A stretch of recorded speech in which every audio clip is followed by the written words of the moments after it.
अस्सलाम वालेकुम student. Class 10 chapter 5 हमने स्टार्ट किया हुआ है। लास्ट वीडियो में हमने एमसीक्यूज़ को डिस्कस किया हुआ था और आज की वीडियो में हम शॉर्ट क्वेश्चंस यानी शॉर्ट रिस्पॉन्स क्वेश्चंस को देखेंगे, जो कि आपके टोटल 6 क्वेश्चंस हैं। इतने मुश्किल नहीं है। ये सारी चीज़ें हमने ऑलरेडी चैप्टर को जब पढ़ रहे थे उसमें कवर की थी। अगर किसी को नहीं मालूम यानी कि वो हमारे साथ नहीं जुड़ा तो मैं उसको रिकमेंड यही करूंगा कि सबसे पहले जाके लेक्चर देख ले। उसके बाद ये क्वेश्चंस को जब भी वो पढ़ेगा तो उसके माइंड में ये सारे क्वेश्चंस आ जाएंगे। तो जंप करते हैं किस पर, पीडीएफ की फाइल पर। फर्स्ट क्वेश्चन है, describe how IoT can help traffic monitoring, यानी कि इंटरनेट ऑफ थिंग्स कैसे मदद करता है ट्रैफिक मॉनिटरिंग में। इसका जो सिंपल ये था कि वो रियल टाइम में डाटा सेंड करता है, यानी एक डिवाइस से दूसरे डिवाइस पे साथ लिंक होता है और रियल टाइम में डाटा ट्रांसफर करता है। और रियल टाइम डाटा कैसे ट्रांसफर करेगा, क्या डाटा ट्रांसफर करेगा, अरे अगर हमें ट्रैफिक मॉनिटरिंग करने को हो, जैसे कि आजकल ई चालान है और ट्रैफिक सिग्नल्स हैं, ट्रैफिक एक्सीडेंट्स हो जाता है तो उसको कैसे हैंडल करना, ये सारी चीज़ आती हैं। आप इसको अपने ही अंदाज में भी लिख सकते हो, अगर यही लिखना चाहो तो ये भी लिख सकते हो, कोई इशू नहीं है।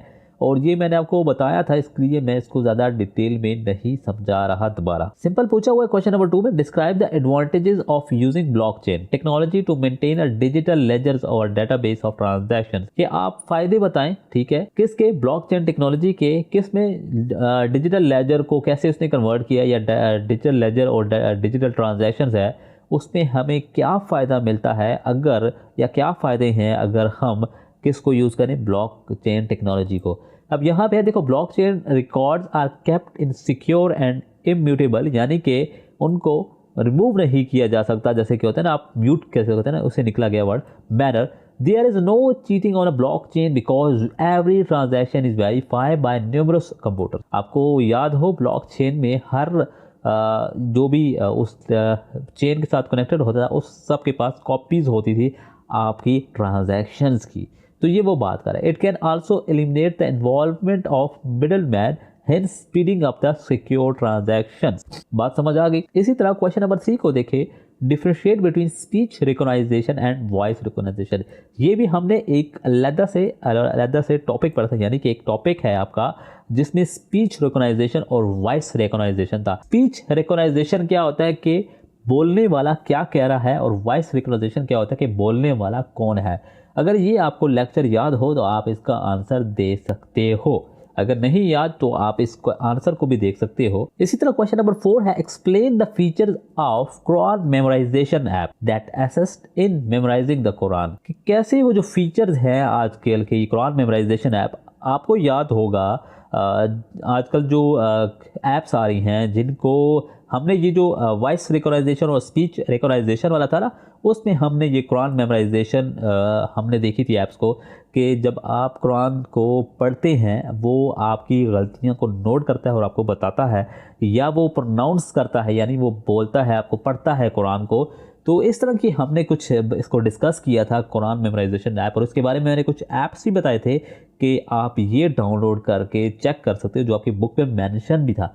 तो वो फीचर्स उसके बताने हैं कुरान मेमोराइजेशन ऐप्स के। अब यहाँ पे देखो लिखा भी है, ऑडियो मतलब पढ़ना, ऑडियो में वो पढ़ते हैं, वर्सेस हो गया, रिपीटिशन ऑफ सिंगल वर्सेस हो गया, ट्रांसलेशन हो गई, they also highlight text of easy following and allow user to test their memory. These features would help student to learn and remember easy way. समझ आ गई बात। और आप कह सकते हो कि और अगर आपके माइंड में तो आपको फीचर्स नज़र आए आपके माइंड में है तो वो भी आप ऐड कर सकते हो, क्योंकि आपसे सब पूछा गया है फीचर्स किसके, कुरान मेमोराइजेशन ऐप्स के। उसके बाद है, describe briefly how AI based system can cause injustice to some people. अब यहाँ पे इनजस्टिस सम पीपल वाली आप वो एग्जांपल याद करो कि जो हमने अमेज़ॉन में कवर की थी, कि अमेज़ॉन में जब सिस्टम डेवलप हुआ था 2015 में, तो वो किस तरह से नाइंसाफ़ी कर रहा था फीमेल्स कैंडिडेट के साथ। वो वाली एग्जांपल आप दे सकते हो यहाँ पे, और आप इनजस्टिस वाली भी बता सकते हो कि एआई किस तरह से इनजस्टिस हो सकता है। क्वेश्चन नंबर 6 है, describe how predictive text based on NLP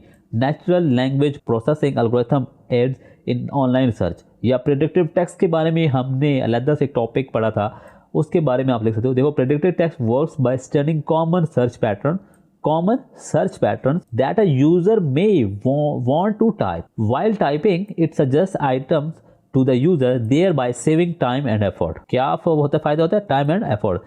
This help in the quick and easy location of information. I think this is enough. आप इसमें और भी इंफॉर्मेशन या और भी इस आंसर को लेंथी कर सकते हैं according to your teacher, according to your paper, according to your numbers, जितने नंबर्स हैं। बट आई थिंक कि ये इनफ है शॉर्ट क्वेश्चंस के लिए। आगे आपकी अपनी मर्जी। अगर इनमें क्वेश्चन में कोई भी कन्फ्यूजन हो तो आप मुझे बता सकते हो। डाउनलोड करने का तरीका आप अगर अभी तक नहीं सीखे तो उनको मैं बता दूं, आप वेबसाइट पे जाओगे nbfstudyhub.com पर और वहाँ से आप इजीली डाउनलोड कर सकते हो, या फिर डिस्क्रिप्शन में डायरेक्टली लिंक मौजूद होगा वेबसाइट पे, वहाँ से भी कर सकते हैं।